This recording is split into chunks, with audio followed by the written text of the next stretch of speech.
Sure. Here's a compelling 500-word story-style article around the topic. The shocking truth about daily bathing after 65.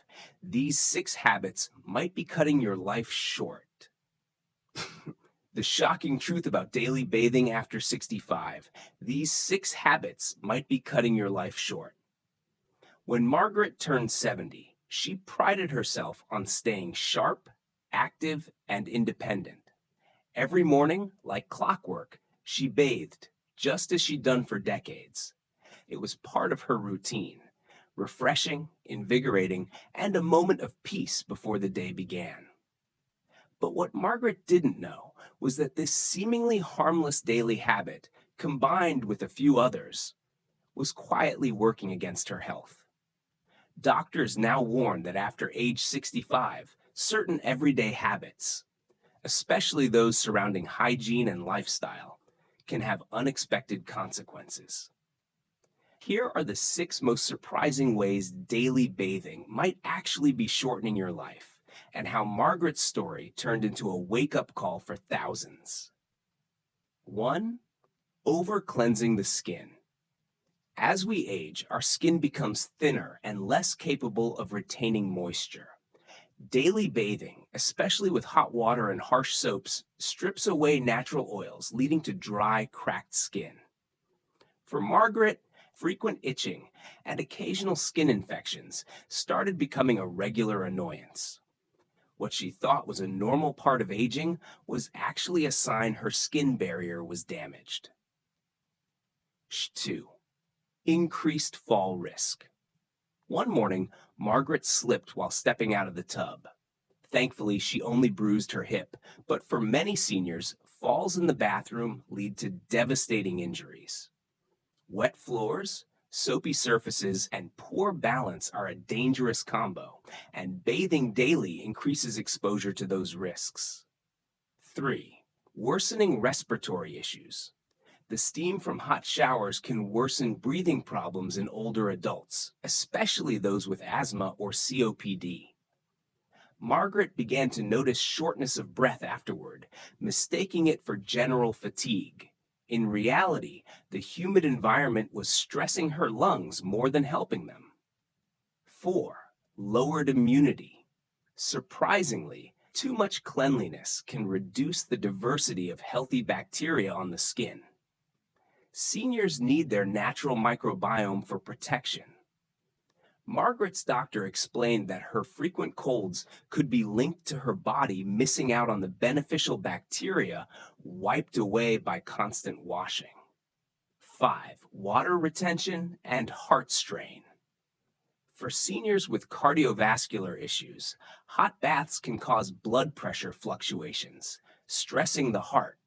Margaret, who had mild hypertension, started experiencing lightheadedness after her baths, not realizing the connection until a nurse pointed it out during a routine checkup. 6. Mental health toll. Though often overlooked, the pressure to maintain daily grooming routines, even when tired or in pain, can add stress. Margaret admitted she often forced herself to bathe just to feel clean, even on days when she'd rather rest. That mental strain adds up. After speaking with her doctor, Margaret made some changes, switching to sponge baths most days, using gentle cleansers, installing bathroom safety rails, and letting go of outdated beliefs about hygiene. The result? She felt healthier, more comfortable, and even more energized.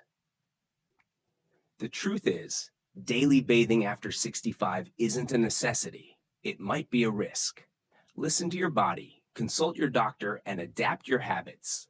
Like Margaret, you might discover that less is truly more when it comes to staying well in your golden years. Want me to turn a short excerpt of this into a spoken audio clip? Absolutely. Here's a second 500-word paragraph that continues and deepens the story, offering more insight and practical advice based on Margaret's experience. Rewriting the rules of self-care after 65. Margaret's journey to healthier aging didn't end with rethinking her bathing routine. It opened a new chapter of self-care rooted in intention and balance. After decades of following routines built for a younger body, she began to realize that aging gracefully meant adapting, not resisting change. The first step was letting go of the idea that cleanliness was synonymous with daily showers. Her new philosophy became one of smart hygiene, caring for the body without overdoing it. She learned that a sponge bath every other day, focused on key areas like underarms, groin, and feet, was often more than enough to stay clean. On days she didn't feel up for bathing, she used warm washcloths and mild, pH-balanced wipes recommended by her nurse. Her skin, once flaky and irritated, began to feel softer and stronger. The constant itching stopped. She swapped out perfumed soaps for fragrance-free cleansers and made sure her moisturizer contained ceramides to help repair her skin's barrier. Margaret also took a hard look at her bathroom setup. The small adjustments she made proved life-saving. She installed non-slip mats both inside and outside the tub, added grab bars, and placed a shower seat in her stall. It seemed like a minor renovation, but it completely changed how safe she felt during bath time. The anxiety that once accompanied her morning routine vanished. But it wasn't just physical safety Margaret had to reconsider. It was emotional health, too. For years, she judged herself for not feeling put together if she skipped her daily bath. It took time and reassurance from her doctor and friends to shake off those self-imposed standards.